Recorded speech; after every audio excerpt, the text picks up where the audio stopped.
Kelly Meerbott, host of Hidden Human. I cannot wait for you to listen to this really fun conversation between me and my friend, colleague, and fellow entrepreneur, Alexy Posner, president and founder of AP Brand Group, as we listen to what it's like to be a woman in business, how there's no such thing as competition, and how peanut butter and jelly is really the best comfort food out there. Let's begin our conversation with one of my most favorite people. And I know I say this every podcast, but I just love this woman. She has inspired me for more times than I can count. I don't think she realizes the impact that she has on everybody in humanity, but welcome, Alexy Posner, president and founder of AP Brand Group, which I am so enthusiastic about this because I've watched Alexy over the years grow this. And listen, I know in your business, time is currency, and I am so grateful that you spend some of that precious currency with us. So, all right. So first question.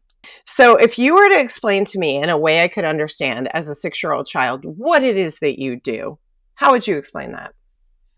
You are so funny. First of all, I had a guy ask me that on a date, and I thought it was the most bazonko's way to ask somebody what they did. And I was like, why do you want me to speak to you like you're 6 years old? So you're not the second person ever in my life to say to me, like, if you could describe what you do as if I was a 6-year-old. So I'm cracking up that you would come up with that. Well, first of all, thank you for having me. You are amazing. I'm so grateful to be here. So I have an athlete and talent management firm, and my job is to represent, both on-air talent, NFL players. What we really do is, I would call it holistic brand management. So our job is to look at an athlete, a talent, even a product or a place, right? And decide how we want that person to show up, and then make sure that all consumer touch points, so that's, their social media, their media relations, community relations, brand deals, endorsement deals, collaborations, how that manifests across those consumer platforms. So yeah, holistic brand management. We want all of our talent to be just the most loved thing in the world by consumers. And so we make sure that's felt all across those platforms. Yeah, and I didn't think you could make me fall in love with Jaleel White again, but you did. And Jaleel White is one of Alexy's clients. But I love the approach of the holistic, because it really is. I mean, when I watch on your social media and things like that, I'm like, look at her go. That's so amazing. But what I was wondering is, when you bring on a client, what is the process? Do you do like a needs analysis? Because it seems like to me that you're collaborating very closely, like you and your clients are in lockstep. So how does that evolve? Like, how does the relationship evolve into that? Yeah, I mean, so when we bring on a client, we always do a brand audit. But I think before we even bring a client on, for me, I operate really deeply off my intuition and gut feeling around someone. And so if I can't immediately get that, like, oh my gosh, I know how I can help this person. And even if it feels like I just see all the puzzle pieces on a table and I'm not totally sure how those pieces are going to go together yet, like, as long as I can see all the puzzle pieces and start to pull the picture, I'm like, this is a great client for me. And there's been other people that I've met with that are massive, massive names. And I just don't have that, like, oh, I got this, because it really does become such an intimate relationship, as you're saying. Like, one of the big prerequisites for working with me is, like, that I can feel they're going to be equally as vulnerable. Like, it is intimate work, right? Like, getting into your passion and your purpose and how you want to show up in the world and the legacy that you want to leave. Like, that does take a level of vulnerability to kind of dive in, and also an ability to not, an ability, I should say, to like objectively look at like where things are now, and do that without like an emotion around it. Cause it's really hard for someone to come in and say like, hey, your social kind of sucks. And for someone not to go like, oh my God, that's so mean. Right. Like, and take that with a grain of salt, and take that with a, like, we're talking in this way because we know we want to get to a better place with all of it. Since you operate off your intuition, and I do the same thing, like, I've walked away from big deals because I'm like, no. Totally. Or they're trying to get me as an executive coach to come in and be the bad guy. And I'm like, yeah, I'm not doing that. That's your job. But are there things that you look for to disqualify them? Like, I know you're just a perpetually optimistic person, but are there things that show up where you're like, yeah, no, mm-mm. Yeah. So two big things for me. The first is if someone comes to me and says, "Let's make millions of dollars," because I think that's operating from a vibrational standpoint that, for lack of better words, feels really yucky to me. Like, if you come to me and you're like, "Let's get super rich," I'm like, "Ooh, that I don't feel comfortable there." But and you even see in my body language, like that gives me an actual like physical reaction. So a big thing for me is someone that does come forward. It's like, in conversation, they have this want to make the world a better place. And that was the mission of my whole founding of AP Brand Group was I wanted to work with athletes and talent who are excited to use their platform to create positive social change. So if I'm talking to someone and I feel that, hear those moments, I think those are really big things for me that I'm like, oh yeah, we're like very much so energetically aligned, and like we're coming from the same place here. Which is So, why I'm going to say it, and please circle the calendar that I will be one of Alexy's clients one day. That has been a big, hairy, audacious goal for me because I love you and I know that we can set the world on fire in the best way. So, oh my gosh, I all right. adore you. That's awesome. I mean, I want it so bad. And every time I have a chance, I'm like, I'm going to be your client one someday. I'm going to be your client someday. Like, listen, I'm telling you. But tell me about a pivotal moment in your career that significantly shaped your leadership style. Pivotal moment in my career. I think, over the last couple, so I've really run my company like an entrepreneur. I am like, roll up my sleeves, get down in the dirty, do it, and do everything from the nitty gritty to the big projects and reading all the big contracts. And over the last couple of years, I've really been in learning around how do I grow this company? How do I actually step away from being a just like balls to the wall entrepreneur to actually being a CEO and actually running AP Brand Group like something that I'm going to continue to scale and grow. And so I don't know if it was like one specific moment, but I think it's just more been around that like shift of like, okay, let's run this like a leader. And for me, I think a leader is not moving away from rolling up my sleeves and getting dirty. Like, I just did a big one of my clients, Brandon Cooks. We do his NFL camp, his kids camp every year, and it's like 500 kids. And the day before, I'm sitting there like blowing up balloons with Ashley, and like I'm down, like I'm in it with you. And I think that's like equally as important. Being a leader is like knowing that your team knows that you've got them, they've got you. But just the mental shift for me around, okay, what does that look like now to move away from feeling like I have to do every single thing myself and be in every single nitty gritty to like really trusting a team, building a team that I trust and building a team that trusts me, and then and leaning on them. And like, it's my favorite thing is when they send me something, they're like, "Do you want to double check it?" I'm like, "No, you got this. You got this." So that I think would be the shift. Okay, so where do you think your leadership philosophy began, and how has it evolved over time? Because typically, I mean, if we look at psychology, it says that your personality is set by six. And like looking back at my life, my dad is a former professional golfer on the PGA Tour. So the first 4.5 years of my life were spent on the tour around Lee Trevino, Jack Nicklaus, Arnold Palmer, all of these things. And what I realized was that moment in time really informed what I do now because I was around coaches and sports psychologists and all that. And I was like, oh, okay, those are good tools to get you to the next level. So did you have a moment like that or? I don't know that I had like a set moment like that. I grew up riding horses very competitively, was out on the farm from a very, very young age. And my mom put a lot of, whether good, bad, or the ugly, right, put a lot of pressure on me to be the best and be the best at school. And like if I wanted to have my horses and I wanted to, get everything in that world that I dreamed and desired, I had to be an A+ student and, work really, really hard. So I think like my leadership style on honestly, I had to like unlearn a lot from my childhood and unlearn a lot from my earlier years. Because I didn't really trust anyone. And I also like what I grew up learning was like how to count on myself and only myself, which again has made me a dope ass entrepreneur and made me someone that like doesn't take no for an answer, but didn't make me a very good leader because I couldn't trust, I had a really hard time delegating to people. I had a really hard time trusting a team. Like those are all things that actually like every job before I started my company 8 years ago, I was like fired from because I just was not like team mentality was like not my thing. So there was a lot of unlearning that had to happen. And I realized that a couple years ago and was able to get an amazing business coach. His name's Richard, and he just knew how to grow and scale companies. Much older guy. He was like, I think he's now like in his mid 80s, but when he started working with me, he was like 80 and just like the greatest mentor and really taught me about like, what does that look like to build a team that you trust and what does that look like for a team to trust you type of thing. And so, yeah, there was a more unlearning than like more unlearning that had to happen.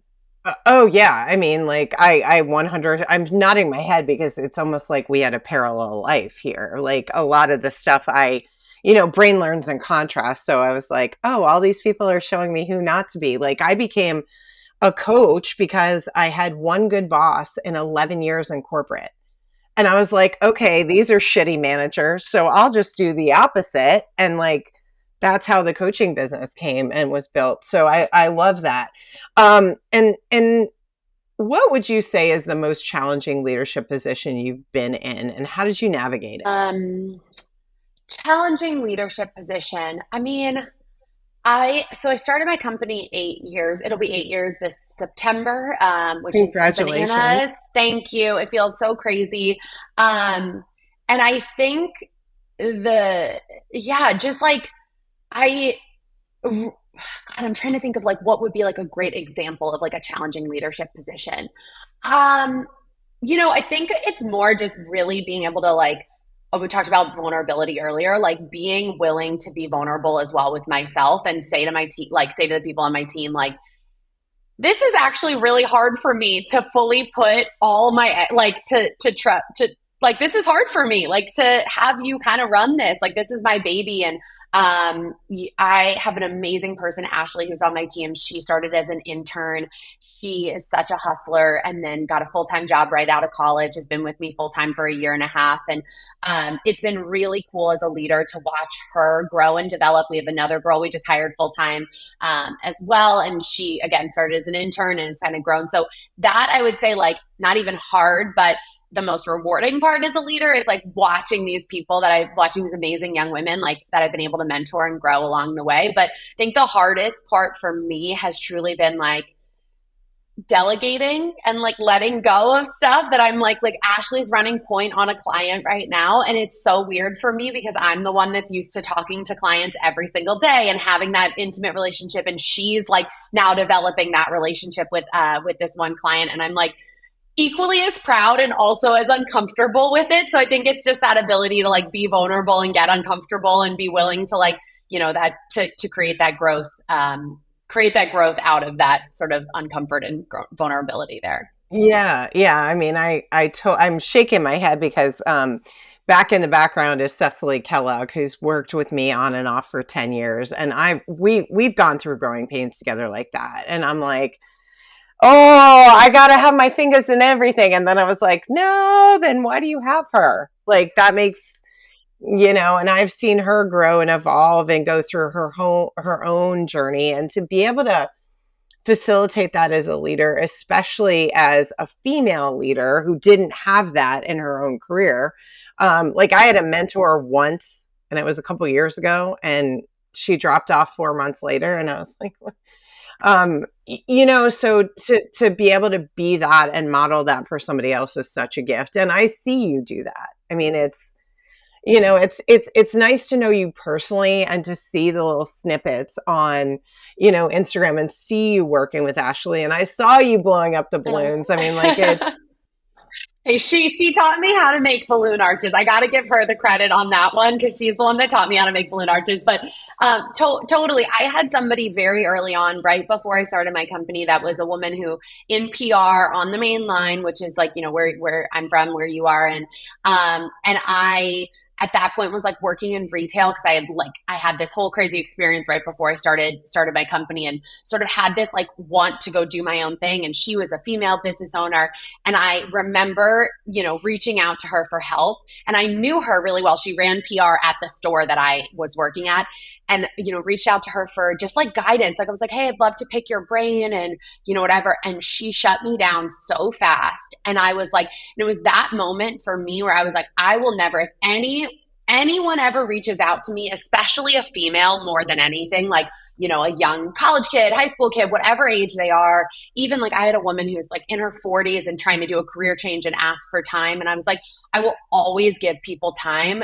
It might only be 30 minutes, it might be an hour, whatever that is. But like, that was such a moment that like left that marker on me of like, what not to do. And so I think one of my like side missions, which is why why we resonate so well together, is like rising tides raise all ships. So I'm like a big fan of, I know I just got on a little side tangent, but like that's why I think I'm so proud of like Ashley and now our new girl JC, like just so proud of that. The team is like really growing and has this like female, we've got another girl, Kaylee, who's amazing. Like, just that I really made it a very deep core value mission of like, I will never do that to somebody because, it can be really impactful in not a good way. So. Yeah. And I actually had a very similar situation happen. So we moved to Philly in 2013 from Norfolk, right? And I always have Google alerts on executive coaches and all of that just to keep my finger on the pulse of the industry. And I hear about this woman, and I'm not going to name her name because she's got a practice here in Philly, who was retiring from Comcast and becoming an executive coach. And I started my business in 2009. So this was 3 years down the road. And I sent her an email and I was like, I'd love to sit down and talk to you. I'm moving to Philly. Like, if there's anything I can help you with to save you time, all of that. So I meet her in Center City at Park and we're talking. And she said to me, can I give you some unsolicited advice? And Oh God. now I'm kind of, yeah, exactly. And I go, sure. And she goes, you need to change the trajectory of your practice. There are enough leadership coaches here in Philadelphia. You should look at sales. And I was like, okay. And then she started talking shit about me in Philly and saying that I wasn't wasn't competition. I wasn't at her level and all of that. And that moment for me, like the one with you, I was like, I'm never going to do that to another coach. I don't see coaches as competition. In fact, I give my time to coaches all the time. Like I get calls all the time. Like, how are you doing this? How did you build it? I will open up my business for them. And I will also walk away from deals that are not good for me, not for the most benevolent outcome for the greater good, and hand them off to other coaches because with coaching, just like, what you're doing, it's intimate and there has to be a chemistry there. But that was a moment. And I'm just like, why as women are we so, and maybe I should ask you this. This is a great question. Why do you think we're so horrible to each other? I mean, I think that comes from like a place of just insecurity. It's really, it's super, super sad that like both society and then just like our own limiting beliefs have taught us that the world is competition. And that is like a really hard concept for me because like in my mind, like there really isn't any such thing as competition. Like I look at, there absolutely are there other managers and other talent agencies out there 1,000,000%. And I think it's really great to keep a pulse on what other people are doing, learn from them. And like, I also just, I don't know. I mean, that if you go at it with a mindset that others are your competition, if you go at it with the competition is outside of yourself, all you're doing is expending energy in places that it doesn't need to be. Again, like we talk about that low vibration, then all of a sudden you're looking out here. And it's like, that's actually not where you should be looking for leveling up. It should be like an internal process and being like, how can I be better than who I were the day before? But I think as females, like, there's been this notion that it's like, there's only that one spot, there's only that one, like there's not enough for everybody. And that scarcity mentality will only lead to further scarcity versus like coming from a place of abundance and like hey, let's all hold hands because guess what? There is enough room for all of us. And if there isn't, let's take it up anyways and make that room there. So I think that's really where I try to lead from because that compare game gets real gnarly real fast. It really does. And it gets you in a bad headspace. And also it's a function of the patriarchy and white supremacy. It's a scarcity mentality. If Alexy succeeds, Kelly can't, which is you and I both know that's not true. And I think a great example that the world saw was Simone Biles and Jordan Childs and giving Rebecca Andrade her flowers, and not only doing that, but bowing to her. And they said in there, she's a queen. And, queens recognize queens. And like all that did was show us what is possible when women come together. And that Yeah. to, yeah. And I think you're a great model of that. I really do. Oh, thank you. So in terms of like challenging times that you've either had in your personal life or with your clients, talk to me about, maybe a tense situation that you navigated and changed it, right? So like I'll give you an example. Like I had a COO pitch a tantrum in the middle of a C-suite meeting, and it was directed at me, and it was anger and insecurity on full display. And instead of playing into that, what I did was dropped my voice and looked at him and I said, okay, like that was it. And then 2 days later, I got an apology note from him, which is apparently a huge thing because he never admits he's wrong. So how do you, when you're in those challenging situations, like a tense, how do you navigate that?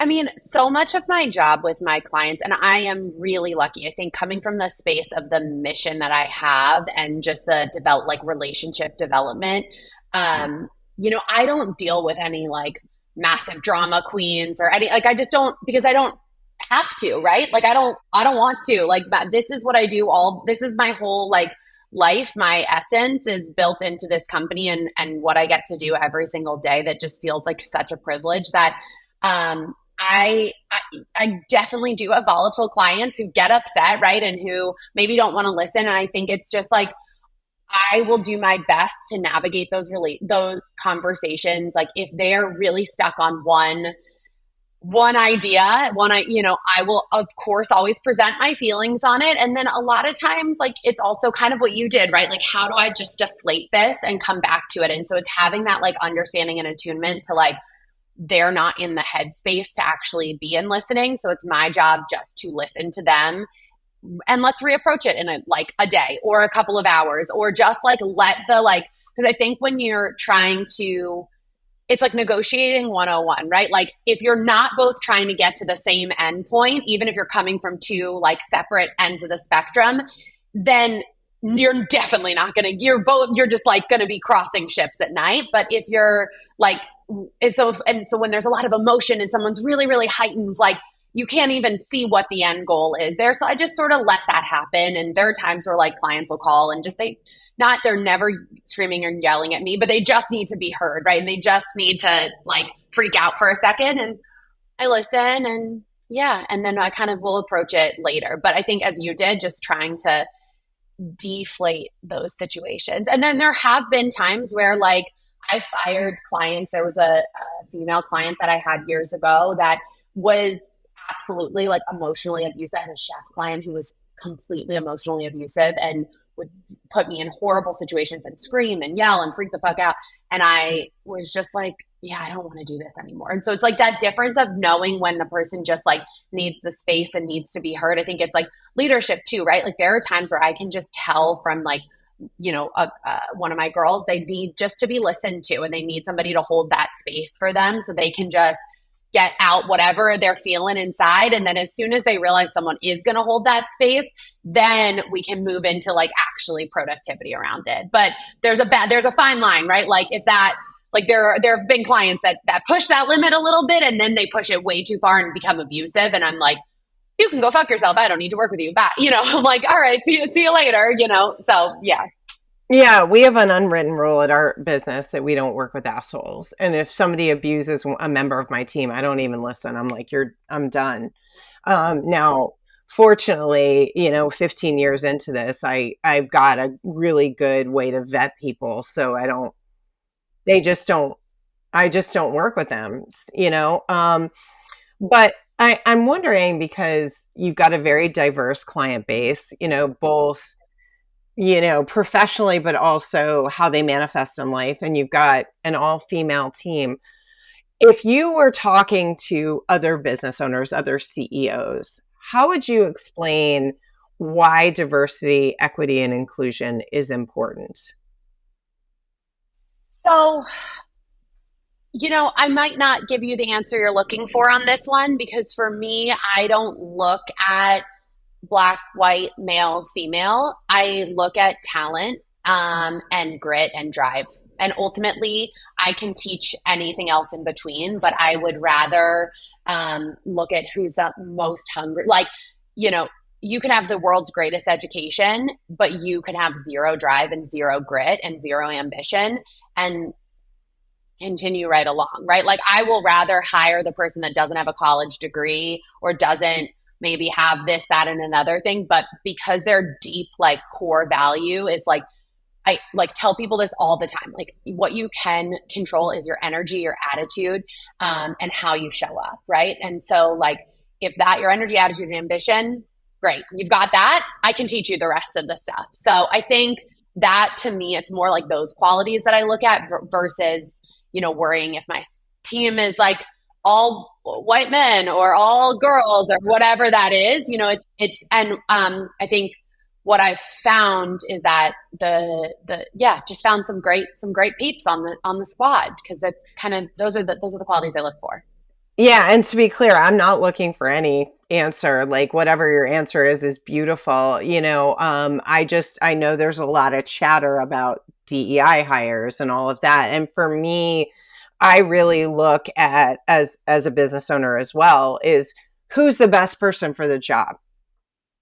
And like you said, I hire for character, not for skill. Now, if there's a hole in our team, which I felt like there was with TikTok, because that was something you told me to get on, and we listened, and I needed somebody who was a little less seasoned in life and knew that, right? So that was the parameter I looked for. And then did we have the chemistry? Did they fit into the team? Were they bringing value? Those kinds of things. So if there is a skill set I need, obviously, but I want the character there. So, okay. 100%. That's more important than anything. Absolutely. Right. Absolutely. Right. And I think we're hitting on that pretty significantly. But, what I'm wondering is if we were to go back to that moment in time when you were talking about calling the PR person, right, and she shut you down, what are some actionable steps, like specific steps that you can take to overcome that and not listen to the naysayers and build what you want to build? Like for me, I'm just like, you're an asshole. Watch, grab your popcorn and watch me. But not everybody's like that. Some people need like specific act. So what would you say? I think like I approach those people just with a lot of empathy and love. And I'm like, I'm really sad for you that that's how you want to go through life. Like, because for me, like, I'm like, I would rather, it's Brene Brown, right? Like, I'd rather be the person in the arena. And so I love when people tell me I can't do something. And I also like, don't care what people think because again, we talked about this earlier of this, like looking outside of ourselves. Like there have been, oh my God, the comments, like even this past summer, a couple of weeks ago, I was in Cannes and there was this big private dinner and I didn't get invited, but my client got invited and I was like so stoked that he got invited to this dinner because it was really exclusive and all the people there.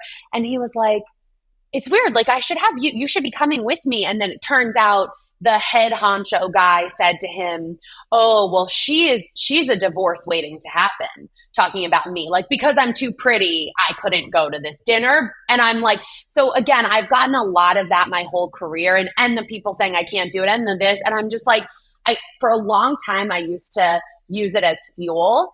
And then I realized the step deeper than that is going like, I'm just going to turn it off actually. I don't need your opinion of me to either make me work harder, make me work less, make me pivot. I actually don't need your opinion at all. And I think it's like finding that self motivation and finding that self like understanding and worth and being like, I actually do have this. So I'm going to just keep on going and you can think whatever you want. You can think I'm a divorce waiting to happen. You can think I like am too bubbly, I'm too this, I'm too that. Well, I'm going to keep being too because that's what makes me happy and that's how I know my God-given purpose is to show up in this world.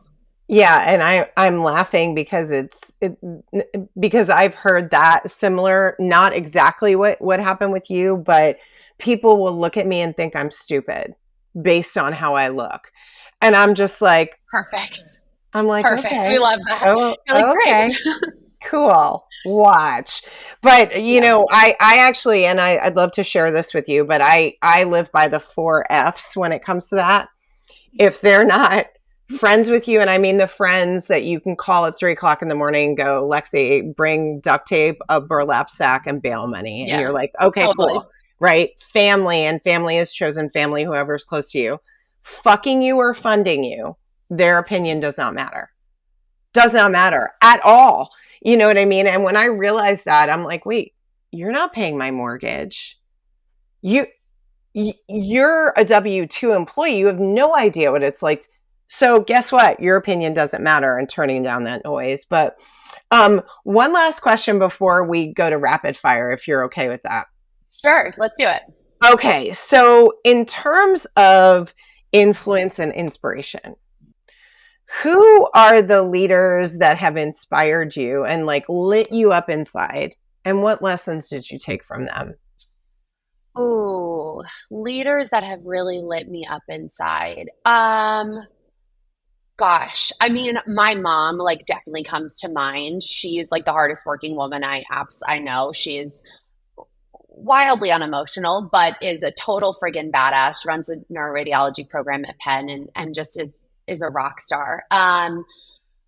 But yeah, I'm trying to think like who it's interesting because I feel like the people that inspire me the most are not really like leaders. It's more people that are pursuing their personal legend and people that are out there that like have tapped into like this is their purpose in this body on this planet.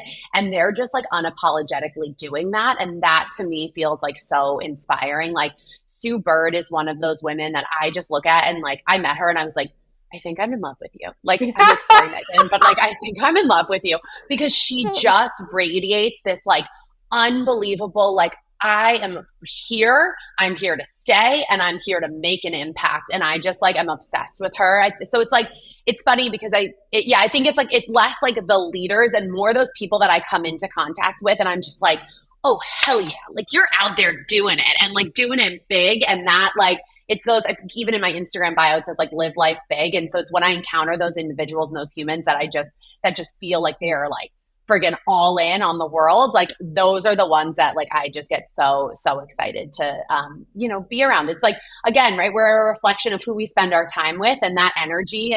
And so being in that vibrational energy of those people that are living so big and like fulfilling their purpose and out there, I just thrive. I like love that. It definitely fires me up. Well, what Sue did for you, you do for me. So, Oh, yeah, I mean, really, nice. like I fell in love with you kind of immediately. I sort of fall hard pretty quickly. Okay, Okay, ready. Let's do it. rapid fire questions. Okay, what's your favorite comfort food? Oh, favorite comfort food is like a chocolate molten cake, something with chocolate, mushy chocolate deliciousness. Yeah, or like a peanut butter and jelly sandwich. I love peanut butter and jellies. I don't know why. I'm just like obsessed with them. They're just like everything good in the world. Is that yours too? Alexi, Stop it right yeah, now. we It is have bomb. I'm going to teach you a trick. So I got into Uncrustables when Brian and I went and hiked the Grand Canyon last year because a bunch of our hiker friends were like, get them frozen, throw them in your pack. And like when you get down and you can eat, they're good because carbs, all that stuff. Well, when we got home, we have Uncrustables in the freezer, and I throw them in the air fryer. Yeah, it sounds amazing. I want that. It's ridiculous. It is ridiculous. So yes, I'm smiling because, oh my God, like there are things I don't know about you after knowing you for like 8 years that these things are like just popping up. Okay.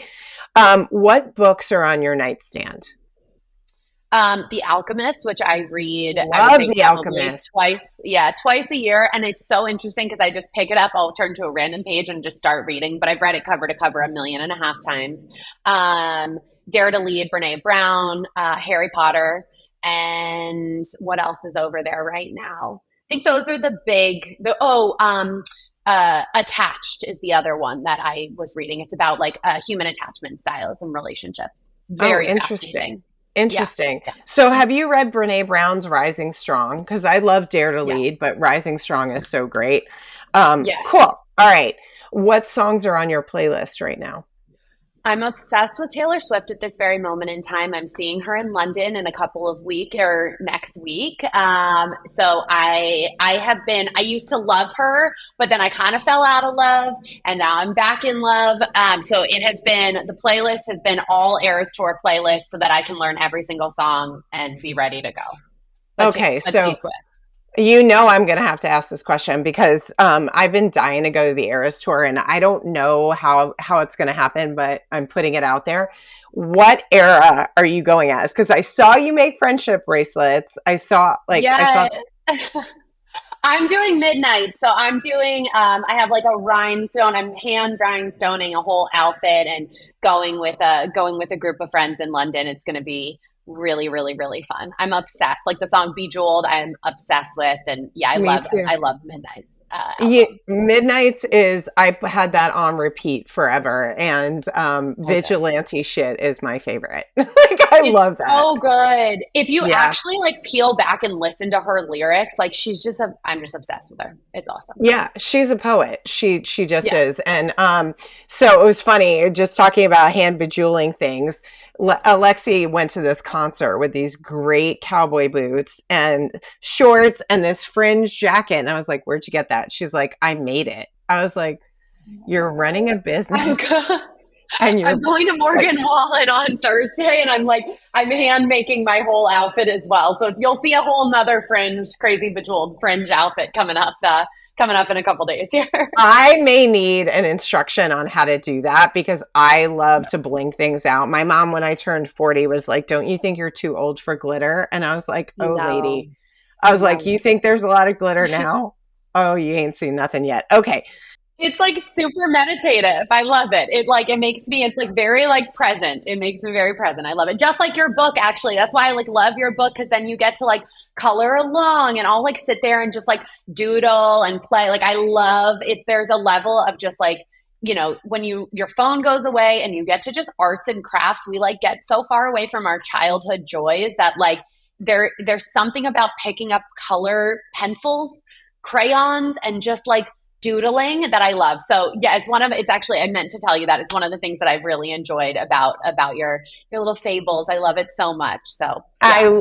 I've already written volume 2 and I love that you got it, right? So I wanted to write a fable, have the questions, and then I wanted you to like kind of reflect on them slowly and let them sink in as you were coloring and you got it. You got it. Yay. Okay, Yay. so what are you most grateful for in this moment right now? I am the most grateful for definitely my family and my friends. I think really having just an amazing group of individuals around me that are just like love me unconditionally and show up for me unconditionally, and it's a very cool sensation to have of people that you've poured into them, and at a time in my life where I am not super able to pour into others, that they're like, hey, we got you and we're going to pour into you. So it's a very cool moment for me, and I'm very grateful for that.